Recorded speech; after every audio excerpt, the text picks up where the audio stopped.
damdamin. Ang pangalan niya ay laging tawagin, at siya'y nakikinig sa bawat hinaing. Tumulat sa kanyang kapangyarihan, nabatid mo ba na siya'y naglalaan, patuloy na naghahatid ng tunay na kalayaan. Manalig ka, ilang luha sa mga mata. Mapagpalang umaga po sa inyong lahat. Kayo po ay nakikinig sa programang Manalig Ka, ang isang oras na pagninilay at talakayan tungkol sa Ebanghelyo ngayong araw ng linggo. Tayo po ay napakikinggan ngayon sa radyo natin Gimba 105.3 FM at radyo natin San Jose 103.3 FM.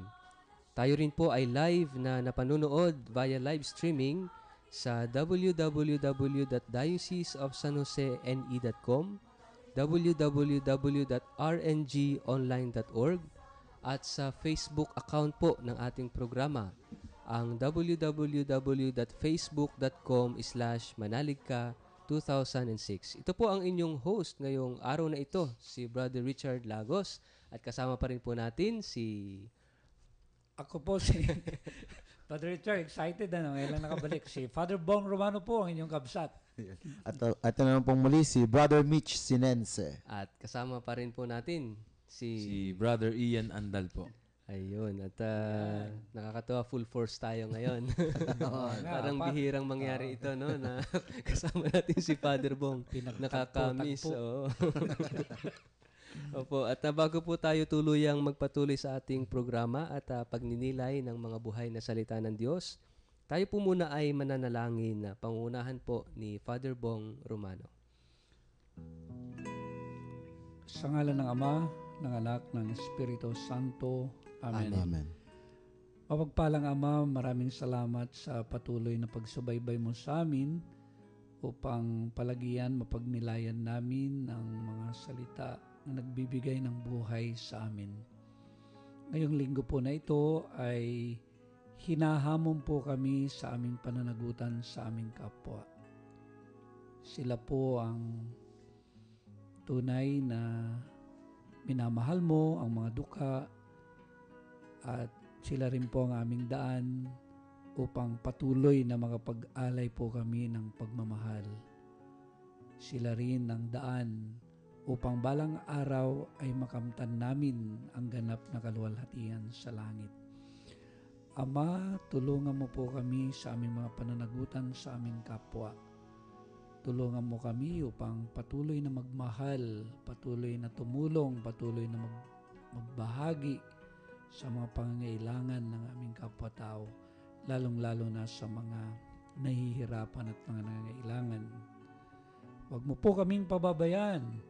Ang lahat ng ito'y hinihiling namin sa ngalan ng iyong anak at ng Espiritu Santo, magpasawalang hanggan.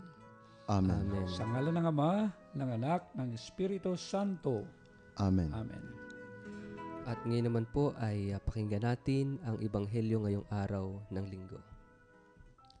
Ang mabuting balita ng Panginoon ayon kay San Lucas.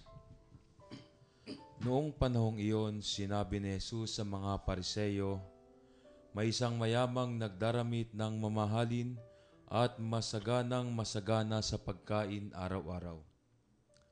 At may isa namang pulubing nagngangalang Lazaro, tadtad ng sugat, na nakalupasay sa may pintuan ng mayaman upang mamulot kahit mumong nahuhulog mula sa hapag ng mayaman. At dooy nilapitan siya ng aso at dinilaan ang kanyang mga sugat. Namatay ang pulubi at dinala ng mga anghel sa piling ni Abraham. Namatay din ang mayaman at inilibing. Sa gitna ng kanyang pagdurusa sa Hades, tumingala ang mayaman at kanyang natanaw sa malayo si Abraham kapiling si Lazaro. At sumigaw siya, Amang Abraham, mahabag po kayo sa akin. Utusan ninyo si Lazaro na isawsaw sa tubig ang dulo ng kanyang daliri at palamigin ang aking dila, sapagkat naghihirap ako sa apoy na ito. Ngunit sinabi sa kanya ni Abraham, Anak, alalahanin mong nagpasasa ka sa buhay sa ibabaw ng lupa, at si Lazaro'y nagtiis ng kahirapan. Ngunit ngayoy inaaliw siya rito, samantalang ikaw na may nagdurusa. Higit sa lahat, inilagay sa pagitan natin ng isang malaking bangin upang ang mga narini ay hindi makaparian at ang mga nariyan ay hindi makaparini. At sinabi ng mayaman, Kung gayon po, Amang Abraham, ipamamanhik ko sa inyo na papuntahin si Lazaro sa bahay ng aking ama, sapagkat ako'y may 5 kapatid na lalaki. Paparoonin nga ninyo siya upang babalaan sila, at nang hindi sila humantong sa dakong ito ng pagdurusa. Ngunit sinabi sa kanya ni Abraham, Nasa kanila ang sinulat ni Moises at ng propeta. Pakinggan nila ang mga iyon. Hindi po sapat ang mga iyon, tugon niya. Ngunit kung pumunta sa kanila ang isang patay na muling nabuhay, tatalikdan nila ang kanilang mga kasalanan. Sinabi sa kanya ni Abraham, Kung ayaw nilang pakinggan ang mga sinulat ni Moises at ng mga propeta, hindi rin nila paniniwalaan kahit ang isang patay na muling nabuhay. Ang mabuting balita ng Panginoon. Pinupuri ka namin, Panginoong Hesukristo. Maraming salamat po, Father Bong, sa pangunguna sa ating panalangin at kay Brother Ian na siyang nagbasa ng ating Ebanghelyo. Talagang yung boses ni Brother Ian ay talagang pang-radyo. Ano? Pang-radyo, Nai-insecure ako, Father. Salamat, Brother Ian. Napakaganda ng boses mo. At tayo po ay patuloy na napakikinggan sa radyo natin Gimba 105.3 FM at sa radyo natin San Jose 103.3 FM. Tayo rin po ay patuloy pa rin na napakikinggan via live streaming sa official website po ng Diocese of San Jose, ang www.dioceseofsanjosene.com at sa www.rngonline.org.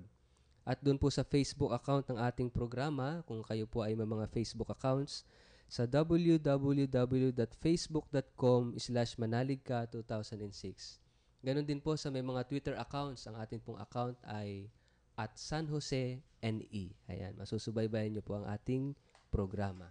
So napakinggan natin yung ating gospel ngayong linggong ito. At siguro ay anyayahan natin si Brother Mitch na ikwento muli, no, yung summary, yung buod ng ating gospel ngayong linggong ito. Favorite palagi ni Brother Mitch yung magkwento. Talagang Evangelyo. magaling kasi siya, Father, sa pag-recall talaga ng mga kwento. Very detailed. Ano? Pero wag hama-hama, maikli lang. Para doon sa mga hindi nakaabot ng pagbasa ni Brother Ian. And sa mga hindi pa po, no, yung mga ngayon lang nagbukas ng kanilang mga radyo, no, at nakikinig ngayon sa atin, na binasa po kanina po binasa po yung ating ebanghelyo, at ito nga po ay patungkol sa sinasabing isang mayamang tao na nakadamit ng marangya, no, at nung patungkol kay Lazaro na isang pulubi naman na walang damit na maganda, bagkos, no, parang ang damit na sinabi rito ay sugat niya lamang, no. At nung namatay sila, no, namatay yung dalawa, yung mayaman at saka yung si Lazaro, at nakita nga na si Lazaro ay napunta, no, sa piling ni Abraham, no, sa piling ng kaharian niya ng ating Panginoon, at etong mayaman naman ay napunta, no, sa tinatawag nating yung Hades, no, yung impyerno nga, no, yung mga naglalagablab na apoy, no. At doon na pinakausapan ng mayaman na nung natanaw niya si Lazaro na kapiling ni Abraham, sinabi niya kay Abraham na kung pwede ay bigyan siya ng kahit na patak ng tubig, no, na isawsaw ni Lazaro yung kanyang kamay sa tubig at patakan yung kanyang dila, nang sa ganun ay mapawi yung kanyang uhaw. Ngunit sinabi nga ni Abraham na yung tinamasa na ng mayaman yung kanyang karangyaan o yung mga masasaganang buhay dito sa lupa, samantalang si Lazaro daw ay hindi, no? So yun yung nangyari, no? Tapos ni-request din ng mayaman na kung pwede ipadala si Lazaro sa kanyang mga kapatid, ngunit sinabi pa rin ni Abraham na hindi maaari yun sapagkat nagpadala na ng mga propeta, pinadala si Moises at hindi naniwala yung kanyang mga kapatid at hindi rin daw ito maniniwala, no, sa may patay na muling nabuhay. So yun yung ating ebanghelyo. Maraming salamat, Brother Mitch. At sa pagbabalik po ng ating programa ay mas palalalimin po natin ang ating pagninilay sa ebanghelyo ngayong araw ng linggo. Huwag po kayong aalis at sa ilang saglit ay magbabalik din po kaagad ang ating programang Manalig Ka.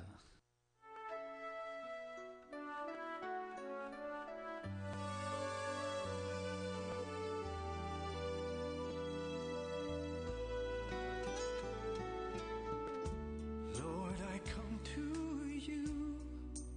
Let my heart be changed, renewed, flowing from the grace that I found in you.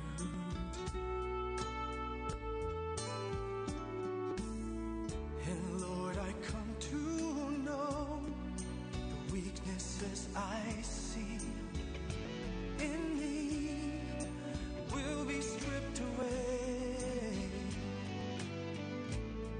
by the power of your love.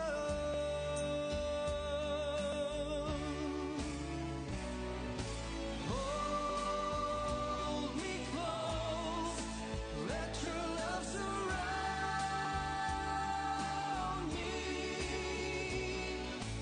Bring me near, draw me to your side. And as I wait, I'll rise up like the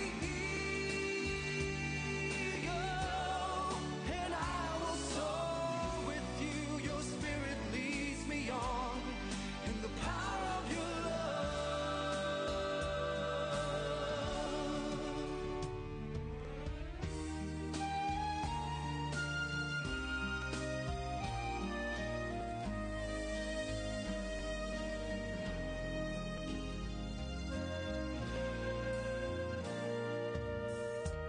Lord, unveil my eyes, let me see you face to face, the knowledge of your love as you live in me.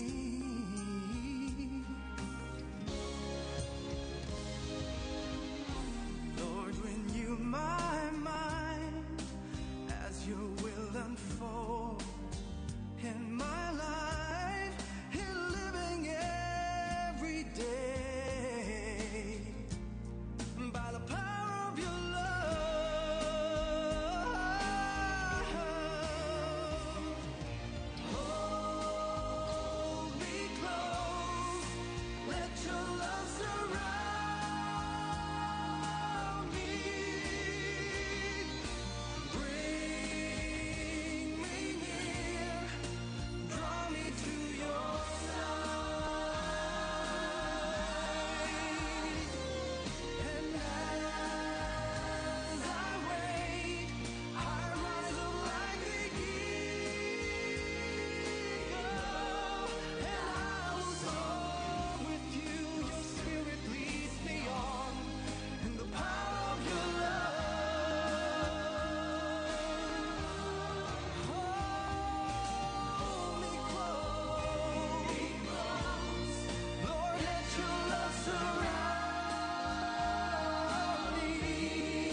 Nagbabalik po ang programang Manalig Ka. Ito po muli si Brother Richard Lagos. At si Father Bong Romano po. At ito naman pong muli si Brother Mitch Sinense. At nandito po si Brother Ian Andal.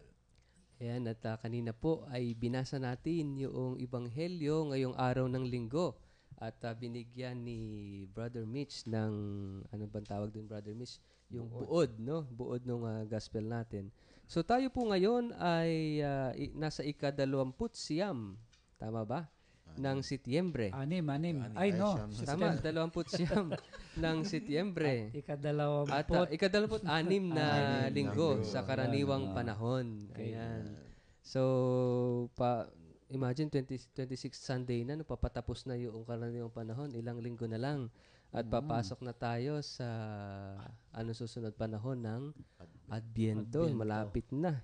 So, siguro po, maganda pag-usapan na natin na bigyan natin ng lalim yung binasa nating gospel ngayong linggong ito. At yun nga, tumutukoy ito. Kanina sabi ni Brother Mitch ay tumutukoy doon sa mayaman. At doon sa mahirap na ang pangalan ay si Lazaro. Ayan, si Father Bong, baka may gustong i-share tungkol dito. Saktually nga, yung isang pagninilay natin dyan, yung agwat nga ng mayaman at saka yung mahirap. At ito yung kuminsan nararanasan natin, talagang napapalayo kuminsan yung ugnayan ng mayaman at saka mahirap. Kuminsan ay tinatangi natin, may distinction yung mayaman at napakalalayo kuminsan yung mahirap. Alam niyo, minsan naalala ko nga, brother, di ba? Pag mayamang ka na maitim, minsan yung bansag sa'yo ay ulikba, negro. Ay, no. Baliktad, ano? Pag mahirap ka na maitim, ang bansag sa'yo ay ulikba, negro. Pag mayamang ka naman, ang sabi sa'yo ay kayumanggilang o black beauty. Mga ganyan. O kaya naman, pag yung mayaman ay payat, ang tawag lang ay slender. Tapos pag yung mahirap naman ay payat malnourished. Payat. So, mga ganun kuminsan na kahit sa mga kategorya ng mga tao, yung mayaman talaga nagkikilala. At ito pa nga, kuminsan, di ba, yung pag meron kang pantal-pantal, pag mayaman kang, sabi nila, allergy. Ayan, no? Pag mahirap ka, kwan na yan, galis na yan, o koriko. Supot. Opo, kaya lang po naman nababanggit dito dahil yung nga po yung kalagayan ng isang mahirap at yung mayaman na talaga na nagpipiesta araw-araw. Ito isang realidad sa lipunan natin, ano, na makikita mo na merong mga bagay. Sabi mo nga kanina, Brother Richard, noong pa man, di ba, noong unang panahon pa man na yan, pagkikita mo na talaga yung classification ng tao. Actually, Father, doon nga, binigyan nga tayo ni Propeta Amos ng background dito sa gospel natin. Ano? Sa unang pagbasa. Sa unang pagbasa na sinasabi ni Propeta Amos yung dalawang classification ng society, yung classes of the society, no? Yung tinatawag na isang klase ay yung mayayaman, yung makapangyarihan, no? Na talagang sagana. Sagana sa lahat, no? Laging nagkakaroon ng piging, no? Nasa handaan palagi. At yung isang klase ay yung grupo ng mga mahihirap, lalo yung mga manggagawa, no? At yung talagang nagbibilad sa araw, nagtatrabaho, talagang nagpapawis. Walang piging to, ano? Oo, walang handaan dito. Bihira. At ito, talagang sa gabi, nagpapahinga sila para kinaumagahan, another work na naman. At kadalasan ito yung bang hindi pa nga sapat yung kanilang kinikita para sa talagang pang-araw-araw na pangangailangan. So, ibig sabihin, noon pa man, ay umiiral na itong klase ng lipunan na ito. Even sa kultura po ng mga Hindu, 'di ba, yung mga caste system, diba? Sa India, 'di ba, even sa kanilang kultura noon, sa kanilang sitwasyon noon, ay meron na talagang pagkakahati yung mayaman at saka mahihirap. Mga slaves pa na tinatawag, no? Kaya nga pati dito sa may ating ebanghelyo talagang binigyan ng punto o diin, no? Yung tinatawag nating kaibahan, no? Mula kay San Lucas, no? Sinabi nga rito yung isang mayaman ay may damit siya, no, na magagara o mga mamahalin, no.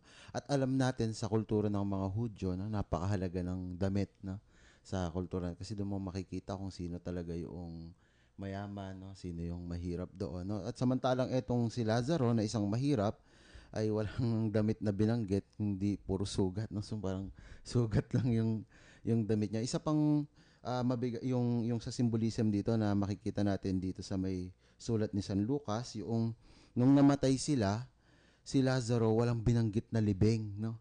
Pero tong mayaman na ito ay inilibing, no. Ito ay sa kultura ng mga Hudyo, kung alam, babalikan natin yung kultura nila, ay yung mga mayayaman, sila yung mga may libingan, no. 'Di ba namatay si Jesus, nilibing siya dun sa libingan ng isang mayaman na naniniwala sa kanya, parang gano'n. Samantalang kapag mahirap ka sa kultura ng Hudyo, parang hindi ka na nilalagay sa tomb o yung sa may libingan, bagkus kadalasan ay binabalot na lamang sila sa banig, tapos inilalaglag sila sa may sa tubig, parang gano'n yung nun. So pinakita rito na yung kaibahan ng dalawa, no, na tapos yung kainan, no, yung laging kumakain itong mayaman na ito, samantalang kapag mahirap ka, tunay nga, no, kapag mahirap sa kultura ng mga Hudyo, talagang nagtsatsaga lamang dun sa mga mumo, yung tinatawag. Yeah. Actually, yung umaasa lang siya doon sa mayaman, no. At ito nga yung kwento nga sa amin noon nung nagtuturo yung professor namin, yung mga mumo pala yung mga nahuhulog na yan. Kung minsan yung mga tinapay na kinakain ay ginagawa rin nilang panglinis ng kamay na gano'n. At yun yung itinatapon naman nilang gano'n pag nilinis na. At yun yung inaabangan naman ng mga mahirap. Mga pulube. O nakadepende sila sa pagkain ng mayaman kung mahahagisan sila o hindi. At alam mo yung kalagayan nga na ipinakita diyan, yung kahirapan nga ni Lazaro, ano, yung kalagayan na yung sugat niya ay biro mo yung dinidilaan ng aso.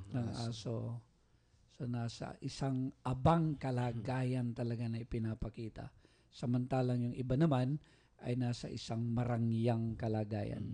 Actually, makikita natin dito pinagkukumpara makapagkukumpara natin yung sitwasyon noon, no, sa panahon ni Propeta Amos at yung ito nga panahon na ni Jesus, no, na talagang existing pa rin yung ganitong division sa lipunan, no, sa society. At nakikita ito ni Propeta Amos na yung pagkakahati na ito, yung malaking agwat ng mayayaman at saka ng mahirap, ang siya actually nagpahina sa bansang Israel, no.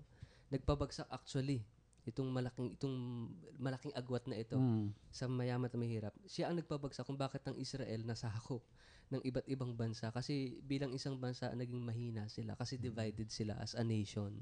So siguro magandang tingnan din natin ito sa concrete situation even sa bansa natin, no, halimbawa. At ayun nga pinapakita sa atin later on doon ano ba yung mensahe talagang pinapakita na sa atin sa gospel. Sa gospel natin. Siguro kanina may sinasabi rin si Brother Brother Ian tungkol dito sa sitwasyon na ito na ipinapakita sa atin sa Ebanghelyo. Bali, ang nakita ko po sa mabuting balita ay ang ipinakita pong ugnayan ni San Lucas na sabi nga po sa Missiological Studies, ang buong gospel daw po ni San Lucas ay nag-uugnay sa mga Hudyo at saka sa mga Hentil. At dito po nakita ko yung sinasabing ugnayan na dapat po na makita sa atin at ipinakita po sa atin ng istorya. Ano po? Hindi naman po sinabi dun sa gospel na masama po yung mayaman. Hindi rin man po sinabi na mabuti yung mahirap. Pero ipinakita po dito na yung kakayanang gumawa ng bawat isa po. Ang naging dahilan po siguro kung bakit yung isang mayamang lalaki po ay napapunta po sa Hades, siguro nandun po yung kakulangan ng kanyang sensitivity o yung sinasabing pakipag-ugnayan o dapat yung pagkukusa na pagtulong sa bawat isa po.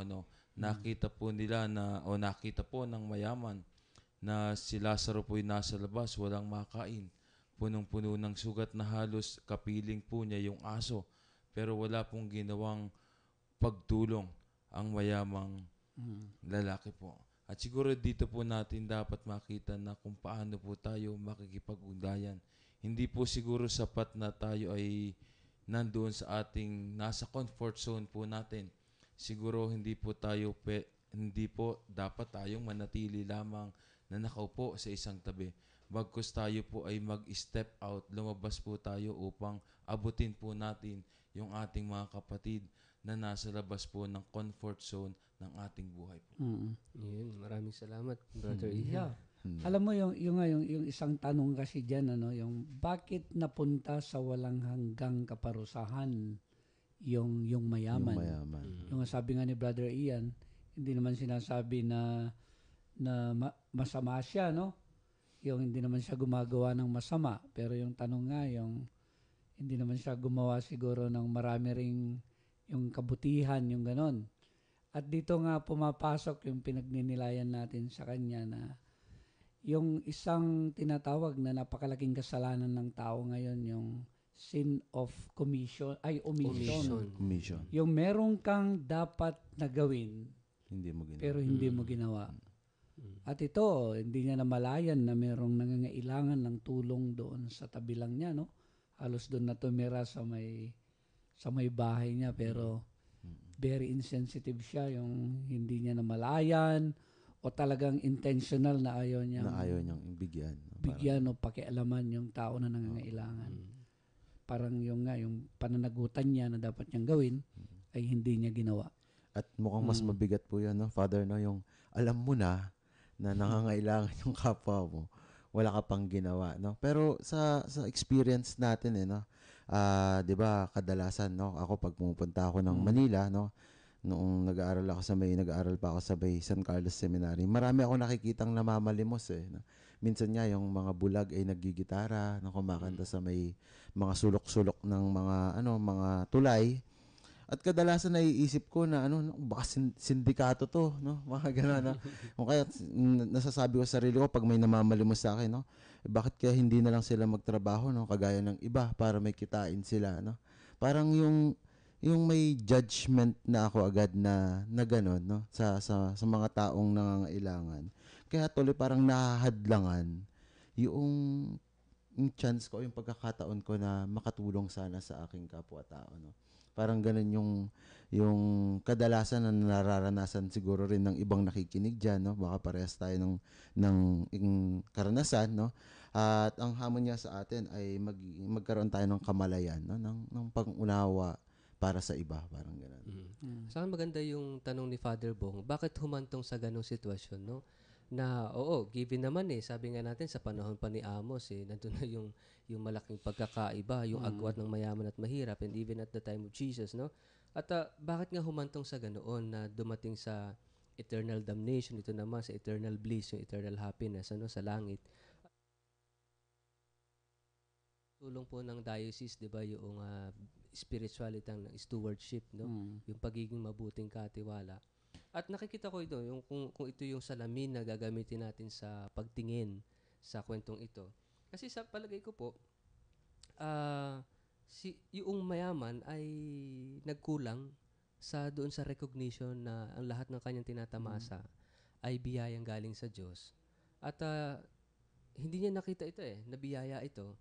And then he failed to share. Kasi about biyaya are meant to be shared, no? Yeah. Hindi niya naibahagi ito kasi nga siguro hindi niya nakikita ito as a gift, as a blessing from God. Pero kabaliktaran, ito si Lazaro na walang-wala, mahirap, no? Naghihirap nga. Nakita pa rin niya, he recognized the blessing do sa maliliit na mumo na nahuhulog do sa lamesa ng mayaman na yon. And from that, yung recognition na kita biyaya pa rin ito kahit maliit, tinanggap niya ito as a blessing. No? Tinanggap niya, nandun yung reception. Kasi wala siya. And he learned to receive yung kahit na maliliit na biyaya. Kasi minsan tayong tao, di ba, yung minsan naalala ko yung kwento nga ni Father Bong noon na yung reklamador tayo, yung pagka maliliit na mga biyaya. Ito lang.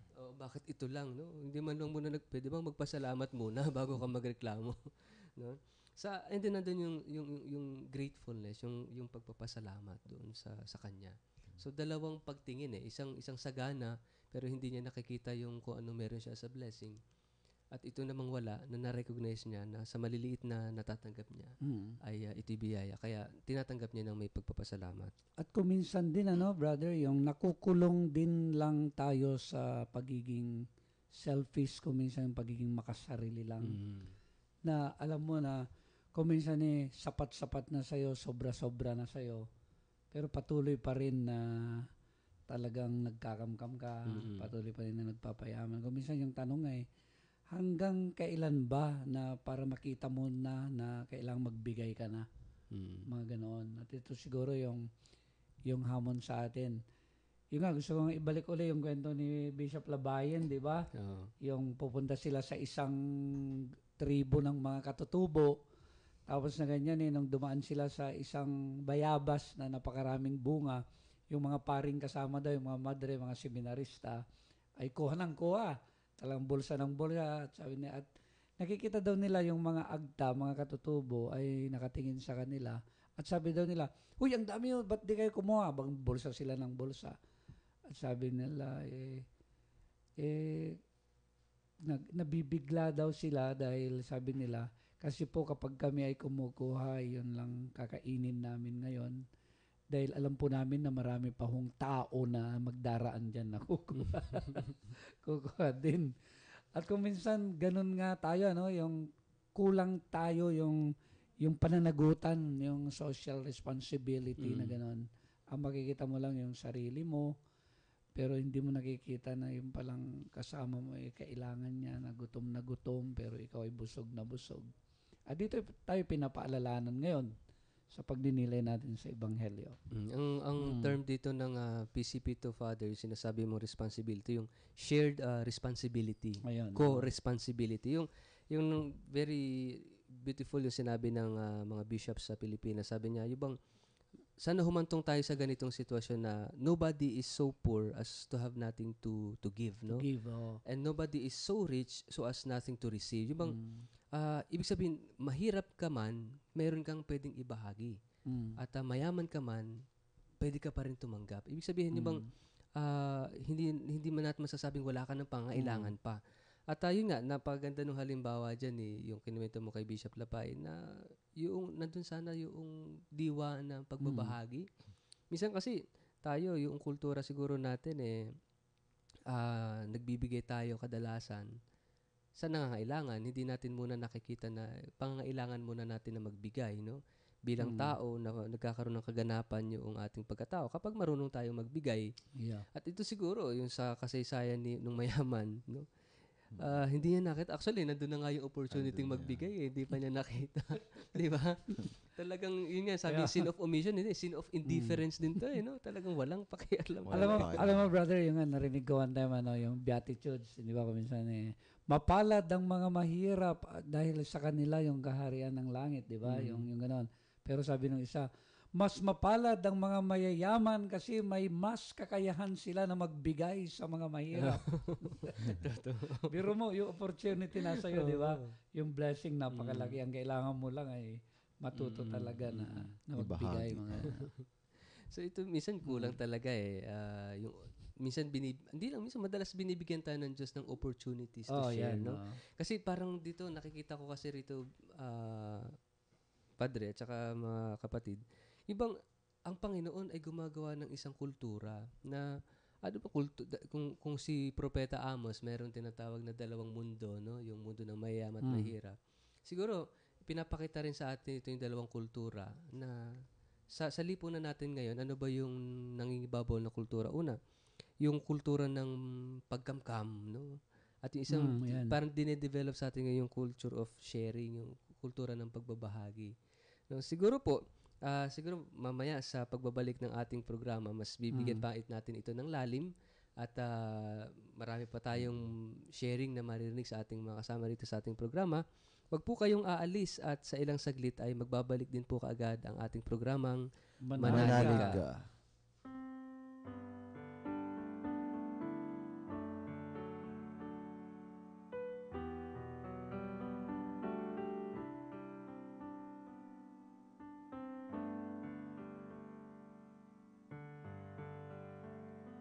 How lovely is your dwelling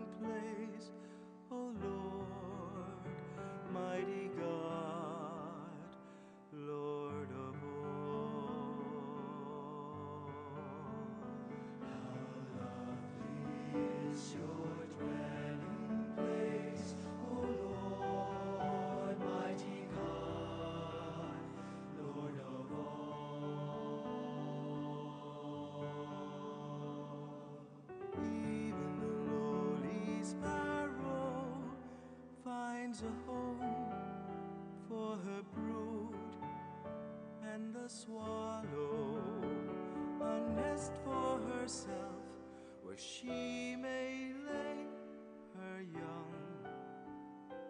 In your altars, my King and my God, how lovely is your dwelling place, O Lord, mighty God, Lord of all. Blessed are they whose dwelling is your own, Lord of peace.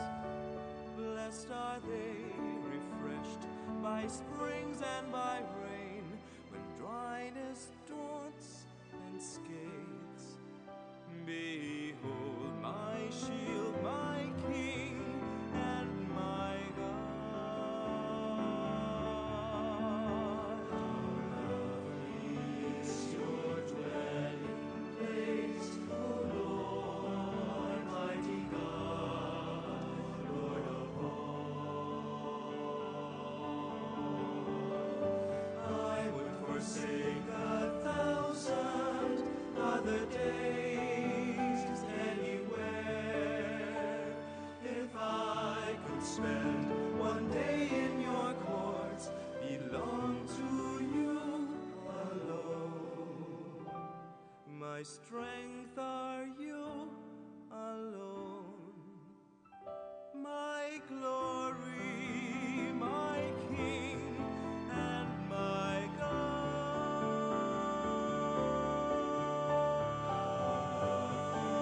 Is your dwelling place, O Lord, mighty God, Lord of all.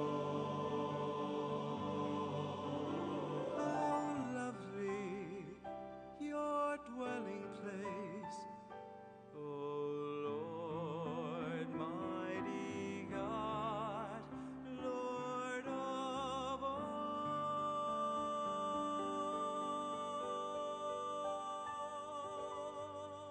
Nagbabalik po ang programang Manalig Ka. Ito pong muli si Brother Richard Lagos. At si Father Bong, ang inyong kabsat. Ito naman pong muli si Brother Mitch Sinense. At nandito po si Brother Ian Andal. So kanina po ay pinag-uusapan po natin doon pa rin po sa gospel natin ngayong linggong ito at dumako po tayo doon sa discussion on social responsibility, no po. At, nabanggit nga ni Father Bong kanina yung kasalanan na pagkawalang pakialam o yung sin of omission or yung sin of indifference, no. So merong sinishare si Kuya Ian tungkol dito sa kanyang pagtingin sa pag-unawa dito sa gospel na binasa natin ngayong linggong ito. Siguro isang magandang tingnan natin kung paano natin mapapagnilayan ng ayos at kung ano yung naisabihin sa atin ng Ebanghelyo. Kung bakit daw ang mayaman ay napapunta sa impyerno o dun sa sinasabing Hades o sa mga maraming apoy. Yun ay dahil sa walang pakialam o nagiging insensitive yung mayaman dun sa pangailangan ng isang mahirap. At bakit kaya nawala ng pakialam o bakit nawala ng sensitivity yung mayaman? Dahil unang-una ang nawala ay kasi yung ugnayan, nawala yung relasyon, nawala yung magandang ugnayan, nawala yung magandang relasyon, nawala yung sinasabing pakikiisa o sabihin nating nawala yung pakikipagkapwa-tao natin. At minsan dahil doon, nakikita na lang natin yung ating sarili, nakikita na lang natin ang mahalaga ay kung ano yung natatanggap ko at hindi na natin nararamdaman o sabihin natin hindi natin nakikita yung pangailangan nating tumulong sa likod ng ating kakayahan ng pagtulong. At siguro dapat nating tingnan yung 4 na realidad ng ating buhay, yung 4 na ugnayan na dapat nating pahalagahan sa ating buhay. Unang-una yung ating pakipag-ugnayan sa Diyos. Mahalaga sa ating buhay bilang isang Kristiyano yung sinasabing ugnayan sa Diyos na magiging batayan natin kung paano yung sinasabing tama at nararapat na pagtulong sa ating kapwa. Pero hindi naman sapat yung ugnayan lamang sa Diyos. Dapat nandun din yung sinasabing ugnayan natin sa ating sarili. Kahit sabihin natin tayo'y dasal ng dasal, halos buong araw, ginugulan natin yung ating sarili sa loob ng simbahan, pero hindi natin inaalagaan yung ating sarili, hindi sapat yung sinasabing ugnayan natin yon. Kung mapapabayaan naman natin yung ating sarili, mamamatay tayo dahil kakulangan ng pagkain, kakulangan ng tubig sa ating pangatawan, hindi rin sapat yon. At hindi rin naman sapat na puro sarili na lang natin ang ating iniintindi. Hindi rin sapat na tayo lamang ang nakain at maraming tao ang hindi nakakakain.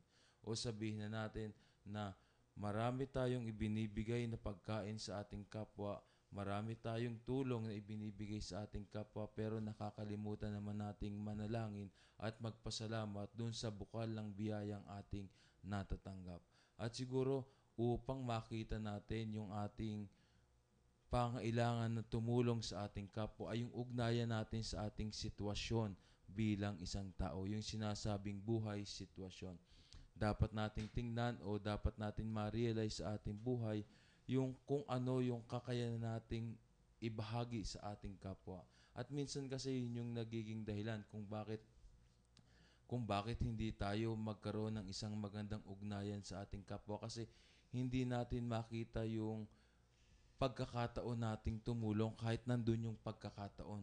Minsan nga, nandito na yung pagkakataon pero hindi natin maibigay dahil sasabihin natin ay nakakahiya o hindi natin alam kung paano sisimulan o paano natin maibibigay yung pagtulong na yon. Minsan nga na-experience ko nung ako ay nasa seminaryo, ako ay pinag-aral ng aking mga magulang, pero marami palang gustong tumulong sa akin noon. Ang naging problema lang, hindi nila alam kung paano ako tutulungan. At siguro bilang parte natin sa ating buhay na hayaan nating tayo ay tulungan. At doon naman sa mga tutulong, pag nakita natin na yung pangailangan ng pagtulong ay tayo ay tumulong. At siguro doon natin makikita yung kung talagang lumalago ang ating buhay bilang isang tao, ay makikita yung apat na magandang ugnayan sa ating buhay bilang isang Kristiyano po. Ayun, salamat. Amen. Kaya yan. So alam niyo, yung mga pagkakataon ko minsan na tumutulong tayo, lalo na yung mga panahon ng mga kalamidad. Hindi ba, yung minsan ay talagang minomotivate nila tayo. At kung minsan sabihin nila, mabuti na tayo na tumutulong kaysa tayo yung tinutulungan. O kaya pag nag-abuloy, mabuti na tayo yung nag-aabuloy kaysa tayo yung inaabuluyan. Pero sana maging kultura talaga, no? Kasi kailangan pa minsan na magkaroon ng kalamidad para tumutulong tayo. Kung minsan nga, meron ng mga talagang sitwasyon na ang buhay ay kalamidad na, yung mga kapitbahay natin na mga mahirap. Alam niyo, may ibinabahagi nga ako kanina nung nagpapa-repair kasi kami ng bahay. Yung ate ko tuwang-tuwa kami kasi nga mapapalitan yung mga luma na yero. Tapos na ganyan, yung ate ko tuwang-tuwa dahil yung mga lumang yero na tinatanggal, gagawin daw niya na dirty kitchen. Ako sabi namin luluwang yung kitchen mo kasi magkakaroon ka ng dirty kitchen. Pero biglang-bigla, meron ngayon nanghihingi ng tulong dahil lumipat na siya ng bahay, yung dating tinitirhan niya, hindi na pwedeng tumira. Kailangan niya ngayon na magtayo ng isang maliit na bahay. At tamang-tama naman, yung binabalak namin na gawin na dirty kitchen ay kailangan niya ng yero. Yung unang reaction namin ay, naku, napakahirap naman kasi meron tayong pinaglalaanan ng dirty kitchen, lalo na yung ate ko. Sana huwag ibibigay yan kasi gagawa tayo ng dirty kitchen. Pero sabi ko, tignan mo ate, sabi ko, yung tayo dirty kitchen yung kailangan natin, pero siya yung silungan, yung bahay talaga. At sabi ng ate ko, oo nga, no? Sabi niya, tayo dirty kitchen lang yung problema natin. Isa mismo yung bahay na matitirhan talaga, yung ganon. At yun, yung kuminsan yung sa sitwasyon na ganon, kailangan talaga na meron kang gagawin at magde-decide ka ano yung mas Kristiyano talaga na paglalaan mo ng iyong sarili sa iyong kapwa, yung ganon. At kuminsan, pangangailangan mo rin yan eh. Kaya lang, yung nga, merong mas nangangailangan. Nangangailangan pa. Oo. So maganda rin yung yung nakita ko kanina rito sa may habang nagbabahagi si Brother Ian, no. Nakita ko yung ikatlong karakter dito sa ating ebanghelyo na at gusto ko sanang ibahagi rito yung aking refleksyon, no. Si Abraham, no. At makikita nga natin dito, no. So yung una, yung mayaman, no? Ito yung yung nababanggit kanina ni Father, no, tsaka ng ating dalawang brothers, no, yung sinasabi natin na yung pagiging makasarili niya, no, yung si Saint Augustine yata nagsabi yung increbatus inse, sabi yung ibig sabihin nun ay yung cave in into oneself, yung nakakulong na lamang siya, no, sa sarili niya, no. At ito nga yung pagiging makasarili, no, na kung saan dahil sa pagiging makasarili niya, parang lagi niyang sinasabi na akin ito, no, sinasabi niya ganun. Pinaghirapan ko to, no, para lang sa akin ito, no.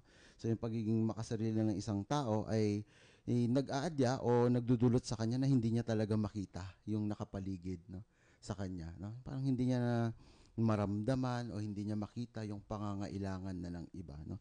Yung pangalawang karakter dito, 'di ba, yung sa may pulube, no, yung mahirap, no, na kung saan ito yung masasabi natin siguro na sa panahon natin ngayon, ito yung mga pagkakataon na binibigyan tayo ng Diyos, no, ng paraan para tayo ay mapalapit sa kanya, no, 'di ba?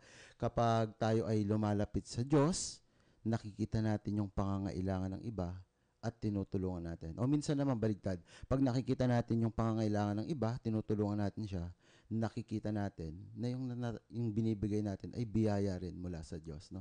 Lumalapit tayo sa Diyos, no? Siguro yung kay Abraham dito, yung pangatlong character, no? Siguro masasabi ko ito yung simbahan no? Na kung saan, no, sa kabila ng mga hindi nakikita ng mga mayayaman, no, dahil sa kanilang pagiging makasarili, yung simbahan ay kinakalinga niya, no?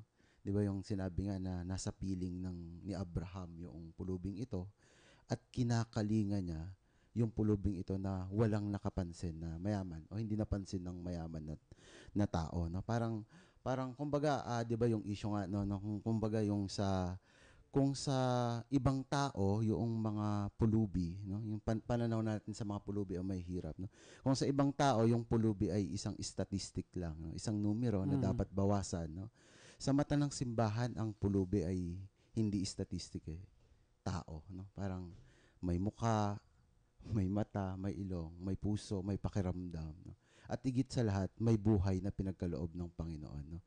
Yun yung pananaw, yung tingin ng simbahan sa isang dukha, sa isang mahirap, no? Kaya nga sa araw-araw siguro masasabi natin na sa araw-araw ng pamumuhay nating sa may simbahan, no? Madalas at ako siguro witness na araw-araw talagang may lumalapit sa simbahang dukha, no? At yung simbahan ay laging handang magbigay, no, ng kanyang tulong, kalingain yung dukha na iyon, no, na kung saan ay hindi siya makalapit sa mayaman sapagkat hindi siya pinapansin, no? At yung simbahan niya mismo yung lumalapit na naghahanap ng mga dukha, no, sa ating diocese, no, particularly, no, na naghahanap ng mga dukha, yung mga iniwanan, yung mga pinabayaan, para nang sa ganun makaramdam sila ng pagkalinga, no, na kung saan ay hindi nila nararamdaman, no, sa mga kapitbahay nilang mayaman, minsan sa kamag-anak pa rin nilang mayaman, hindi na sila napapansin at yung simbahan ay handang tumulong sa kanila, no. So kasi ang simbahan ay mulat, no, at alam niya na lahat ay biyaya lamang ng Diyos.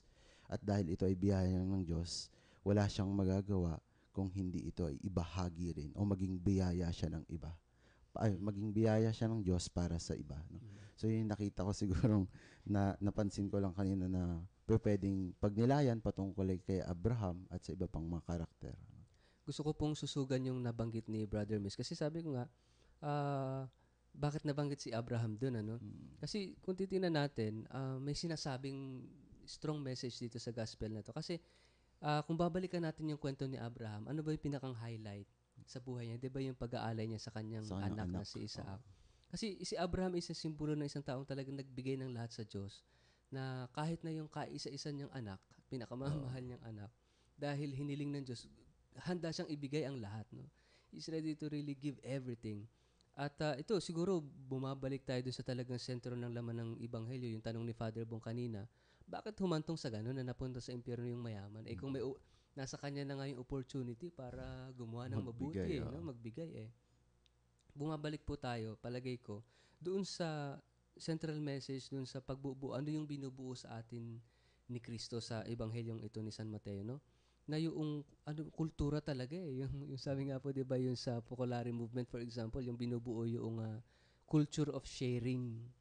Yung kultura ng pagbabahagi, kultura ng pagbibigay, at ito yung talagang kontra dun sa kultura ng pag-angkin, pagkamkam, pag-aari, no? Kasi sasabihin ng mundo talaga ngayon the more you have, the more you are, no? The more na meron ka, the more na mas dignified ka. Kumbaga, lamang ang pagkatao ng isang mayaman kaysa isang simpleng mahirap. Lamang ang pagkatao ng isang taong maraming nakakonektang mga degree after ng pangalan, PhD, DST, LSTH, PhD, mga ganyan. Kumpara sa isang taong walang pinag-aralan, mga ganun, ano? So, ano ba talaga ang pinakamahalaga, di ba? Yung sinasabi sa atin na, ang tinuturo sa atin ni Jesus, yung ang sinusukat tayo, yung pagkatao natin, doon sa pagbabahagi ko, ano ang kaya nating ibigay. Alam mo yung pag pinagninilayan natin yan, yung mga pagtulong, lalo sa mga mahirap, alam mo, babalikan din natin yung sa Matthew 25, yung senaryo ng paghukom. Yung nagutom ako, nung nauhaw ako, pinainom mo ba ako nung wala akong damit? Dinamitan mo ba ako? Dinamtan mo ba ako? Tapos nga, kailan po namin kayo nakita, Panginoon, na walang damit at tinulungan namin kayo, no, nauuhaw na pinainom namin kayo, walang makain na pinakain namin kayo. Tapos sabi niya, yung ginawa mo sa pinakaaba mong kapatid ay ginawa mo rin sa akin. Tapos yung mga pumunta naman sa yung impyerno nga, gano'n, dahil wala silang ginawa. Kailan namin na hindi namin kayo ginawa ng kabutihan ng pagtulong? Yung hindi ninyo ginawa, ay hindi rin ninyo ginawa sa akin. Yung mga gano'n. Alam mo, kaya pag tinitignan mo yung mga senaryo na gano'n, yung mga paalala sa atin na gano'n, dito tayo nire-remind kung paano yung sa konkreto na pagsasabuhay natin, na relasyon natin sa mga nangangailangan talaga. At dito tayo pinapaalalahanan ng ating Panginoong Diyos. Pero isa pang bagay na nakikita ko po rito, binibigyan tayo dito ng isang sikreto.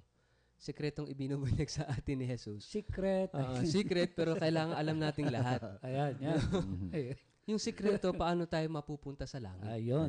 Binibigyan na tayo ng concrete way. At ang concrete way, papuntang langit, ay si Lazaro. Di ba? Kasi maraming Lazaro sa paligid natin ngayon, no? Maraming Lazaro sa lipunan natin ngayon na ibinibigay sa atin ng Diyos na daan papuntang langit. Ayun, daan na. Na kapag hindi natin tinugunan, hindi tayo makakarating ng langit. No? Sino na isang santo na nung hinanapan siya ng mga kayamanan yung kukunin niya? Si San Lorenzo. Ayun, St. Lawrence. niya, ito yung mga kayamanan namin, yung mga mahihirap. Dahil sa totoo lang naman, kapag pinahalagaan mo ito, ma-achieve mo yung tunay na yaman, yung kayamanan sa langit. At ito yung dahil sa mga mahirap, ay makakapunta ka sa isang napakagandang kalagayan sa buhay na walang hanggan. Ibig sabihin po talagang tinuturo sa atin ng Diyos ang daan patungong langit ay yung kapwa natin. Lalong-lalo na yung nangangailangan. At ito siguro gumawa tayo ng maraming mga karanasan sa pananampalataya na maipakita natin ng konkreto yung pagtulong natin talaga sa ating kapwa. Ito na-inspire lang ako, ano? Kahit nandito si Brother Mitch, meron kasi isang pangyayari doon na medyo nag-meeting kami, napakarami yung mga handa namin may mga natira. Ang sarap ng pansit, ang daming gulay. Inabot kami ng 10:30 ng gabi sa pagmi-meeting. Tapos nung sabi ko, uy, mag-uwi kayo ng pansit. Ang daming ang natira. Si Brother Mitch, yung isang lay minister, ay naghanap ng mga lalagyan. Tapos yung isang lay minister nga na isang makulit, ang laki ng nalagyan na gusto niyang paglagyan. Sabi ko, nakikain ka na nga, tapos gusto mo pa mag-uwi ng marami, ngingiti-ngiti lang sila. Tapos nawala sila, narinig namin yung motor, nawala. Hinihintay namin napakatagal, hindi naman na bumabalik, siguro past 11 na, ganyan. Tapos, alam niyo saan sila pumunta? Pumunta sila doon sa sementeryo, yung mga nakatira doon na mga squatter na nagbabasura. Ayun, binigyan nila ng pansit. Nagparty sila ng hating gabi. Sa cemetery. Doon sa sementeryo. Hirap yun At palagi nilang ginagawa yon, yung mga mahirap po doon sa sementeryo, yung mga nakakaalam po, sila po yung dinalaw ni Bishop nung pastoral visit sa Muñoz. Brother, nag-comment ka nun dahil bago makapunta si Bishop nun doon sa loob ng sementeryo, ay dumaan siya sa Isang wall. may hagdanan na gano'n. Tapos may magandang comment ka nun Yung nga, sinabi brother. ko na crossing the division.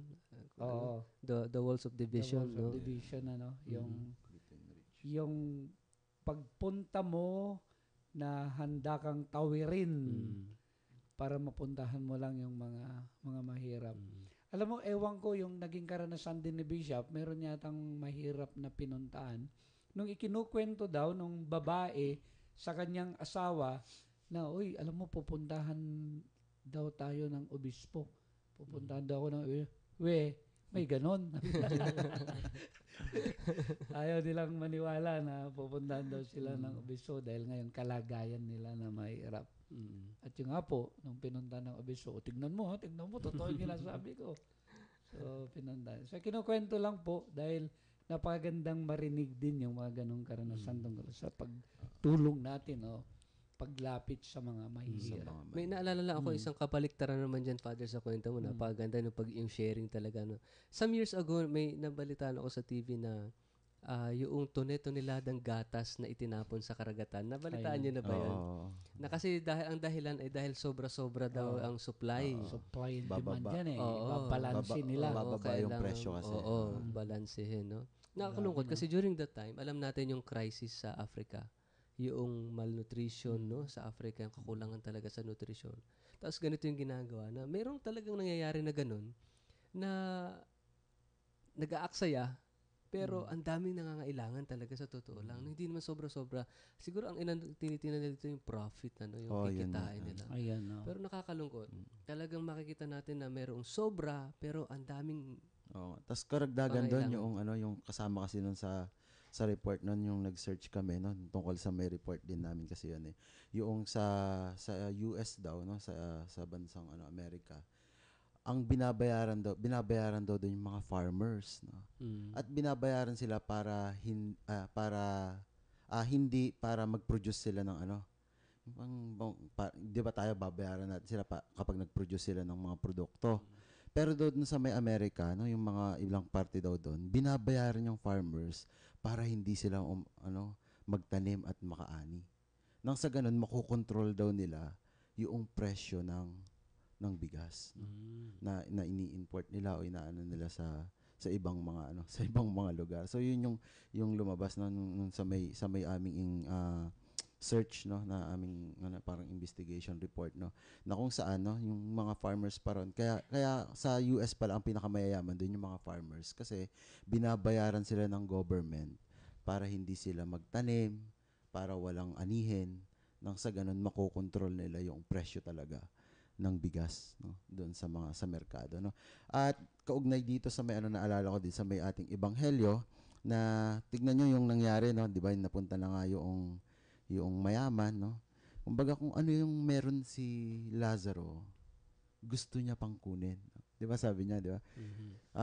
Abraham, parang yung nila, isawsaw, utusan niyo po si Lazaro na isawsaw niya sa tubig yung kanyang daliri at patakan yung aking dila. Kumbaga yun na lang yung natitira, yung meron si Lazaro, yung pagkalinga ni Abraham, yung yung gusto niya pang kunin, Parang yung baga nagpakasasa ka na nga sa lahat, Tapos biglang kapag nakita mong meron na yung mahirap, gusto mo pang kunin 'yon, Pinag-iinteresan pa yung natitira sa mahirap, Tuloy lang ang nangyayari, lalo na sa panahon natin ngayon, naghihirap lalo yung mga mahihirap at yung mayaman, yung mga mayayaman. So, yun. Salamat, Brother Mitch. Napakabilis ng oras natin. Papatapos na naman tayo sa ating programa. Mamaya po sa pagbabalik natin ay magkakaroon tayo ng paglalagom tungkol po dito sa ating mga pinag-usapan. Huwag po kayong aalis at magbabalik din po kaagad ang programang Manalig Ka.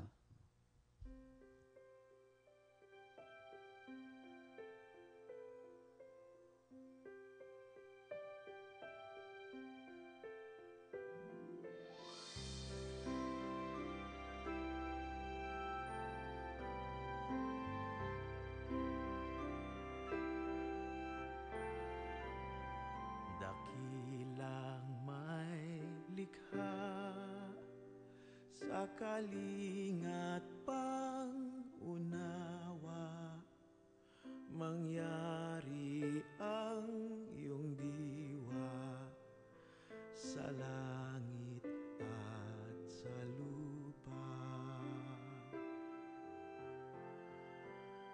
Bigyan mo ng sapat ang lahat sa araw-araw, turo ang magparaya, gaya ng iyong gawa.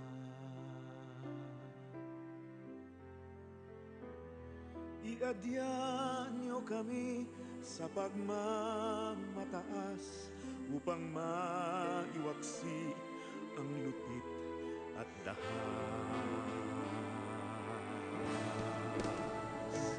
at samahang lumikha ng pamilya ng payapa sa kalikasan, kabuhayan,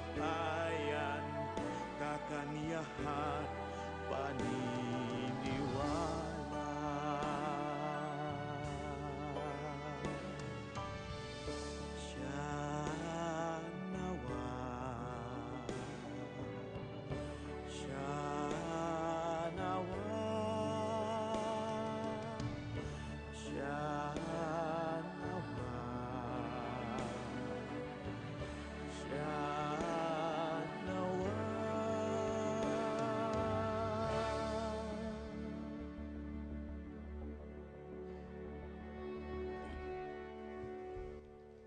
Nagbabalik po ang programang Manalig Ka. Ito pong muli si Brother Richard Lagos. Si Father Bong Romano po, ang inyong kabsat.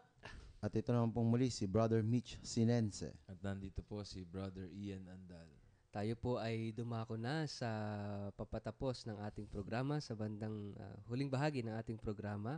At darako po tayo sa paglalagom ng ating mga napag-usapan at tutulungan po tayo ni Father Bong sa pagbibigay ng paglalagom sa ating tema at ng ating ebanghelyo ngayong araw na ito. So ngayong umaga po na ito ay napakinggan nga po natin yung ebanghelyo tungkol kay Lazaro na isang mahirap at tungkol sa isang mayaman. At nakita nga po natin na yung mayaman ay hindi ho nakapunta sa langit. At yung tanong nga kanina, bakit po hindi nakapunta itong mayaman na ito? At nakita natin na nagkulang po siya sa kanyang pananagutan. Nagkulang siya sa kanyang pagtulong sa mahirap. Yung responsibilidad po niya na dapat ipagkaloob ay hindi niya na ipagkaloob. At ito nga po yung tinatawag na sin of omission o yung tinatawag din na sin of indifference. At ito nga po yung gusto po namin nga na maging kamulatan natin dahil nakikita nga natin na isang realidad na nandyan po palagi yung tinatawag na kahirapan. At ito nga kanina, nabanggit, napakaganda nga po na hinahamon tayo sa mga pagninilay natin na i-develop po natin yung tinatawag nga na magandang ugnayan. At dahil nga po dito, kapag may magandang ugnayan, lalo na nga po sa ating Panginoong Diyos, ito po yung magsusulong sa atin, ito yung ating mag-uudyok upang lubos natin na makilala po yung ating responsibilidad sa ating kapwa-tao. At ito nga po, makita sana natin ng mga mahirap ay yung daan po natin para matamo natin yung buhay na walang hanggan. At nandiyan po sila palagi at nawa may consider natin sila, makita natin sila na mga kayamanan. At ito nga po, makita rin sana ng merong mga biyaya, yung mga mayayaman, na meron silang mga oportunidad palagi. Andiyan na yung kanilang mga yaman, ang kanilang mga blessing upang tunay na matulungan at maging daan nga itong mga mahirap na ito para makamtan yung buhay na walang hanggan. So minamahal mga kapatid, ngayong linggo na ito, pinapaalalahanan po tayo sa ating responsibilidad sa ating kapwa-tao, lalong-lalo na po sa mga mahihirap. Nandyan lang po sila sa ating tabi, nandyan lang po sila sa mga kapaligiran natin, at sana maging mulat po tayo. Nawa matulungan tayo ng ating Panginoon at nawa matuto tayo sa Ebanghelyo ngayong linggo na ito para balang araw, katulad ni Lazaro, makamtan din natin ang buhay na walang hanggan. Maraming salamat po, Father Bong, at talagang na-miss namin yung ganyang boses at yung ganyang pagpapaliwanag dahil sa matagal na panahon ay talagang hindi ka namin nakapiling sa programang ito. At ito pa, may bonus pa po sa ating lahat ng mga tagapakinig. Alam niyo po, nangako si Father Bong na siya na raw yung mag-a-anchor sa mga susunod na linggo. Sakto. Ayan, at talagang aasahan natin yan. Ano po, at yun nga po. Salamat po sa inyong patuloy na pakikinig at pagsubaybay po sa ating programa. So ngayon po, darako tayo sa ating mga greetings, mga pagbati at mga prayer requests. So ako po mauna, no? Binabati ko po yung mga taga Muñoz dyan, no? Sa ating parokya. Ganyan din sa mga basketball player natin dyan sa may Baste, no? Yung meron po kaming Wednesday night, no? Basketball Captain game. Ball No? niya, si Father Tito. Si Father Tito po ang aming Captain Ball at coach, no? At binabati ko po yung mga tindera dyan sa palengke, no? Na nakikinig po sa atin, no? Yung alam na po nila na tayo po ay napapakinggan na sa radyo, no? Sa mga tricycle drivers po, no? Sa mga barangay, no? Sa San Anton, dyan, no? Yung sa nagdiwang po ng kanyang kaarawan na nakaraan, no? Happy birthday po, no? Sa Palusapis, no? Sa Bacal Tres, no?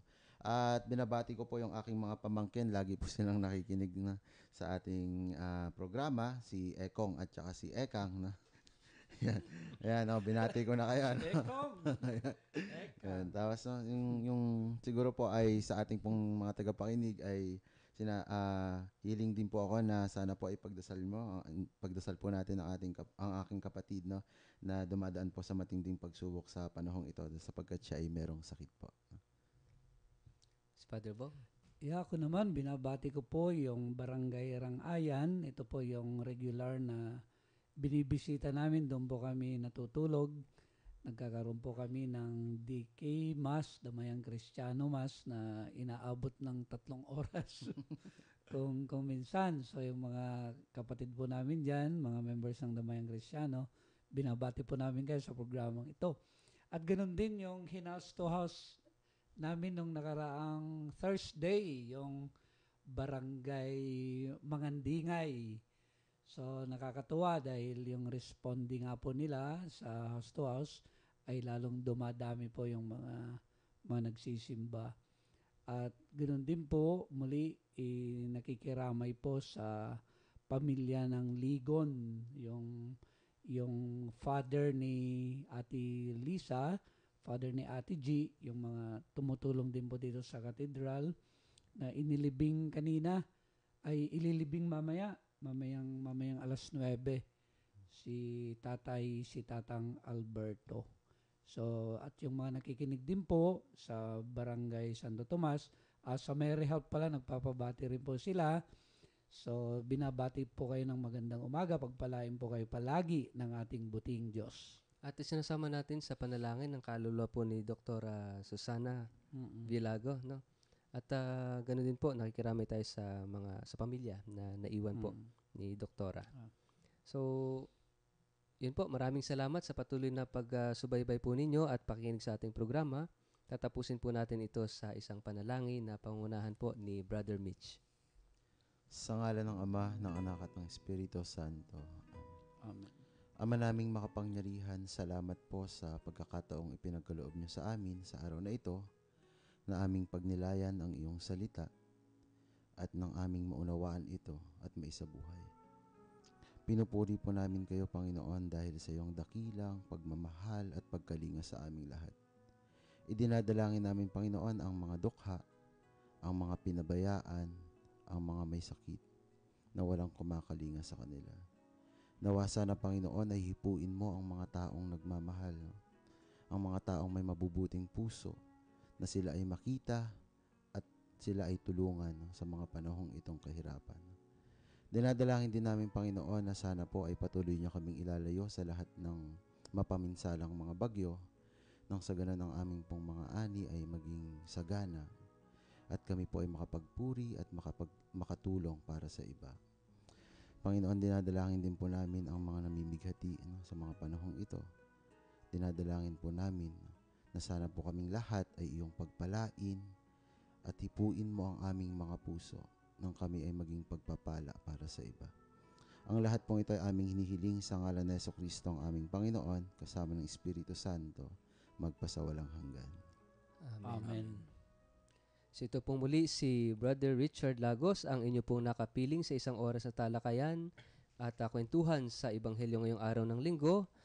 Lagi po nating tatandaan, ang taong may pananalig, laging sa Diyos nakikinig.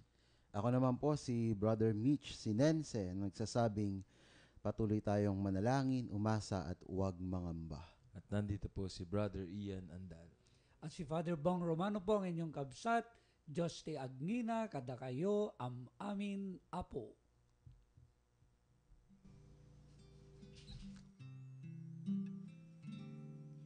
Inoong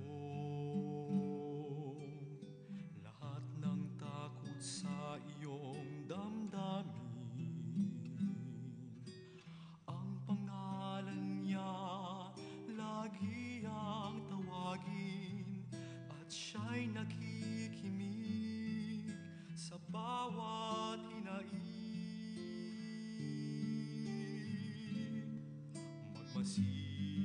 Magmasid at mamulat sa kanyang kapangyarihan. Nabatid mo ba na siya'y naglalaan, patuloy na naghahatid ng tunay na kalayaan. Manalig ka, tuyuin ang luha sa mga mata. Hindi siya panaginip, hindi siya isang pangarap, siya ay buhay. Manalig ka.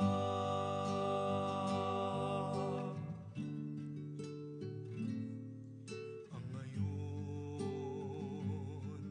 tila walang mararating na bukas. Ngunit kung siya ang ating hayaang maglandas, pag-asa ay muling mabibigkas. Manalig ka, tuyuin ang luha sa mga mata. Hindi siya panaginip, hindi siya isang pangarap,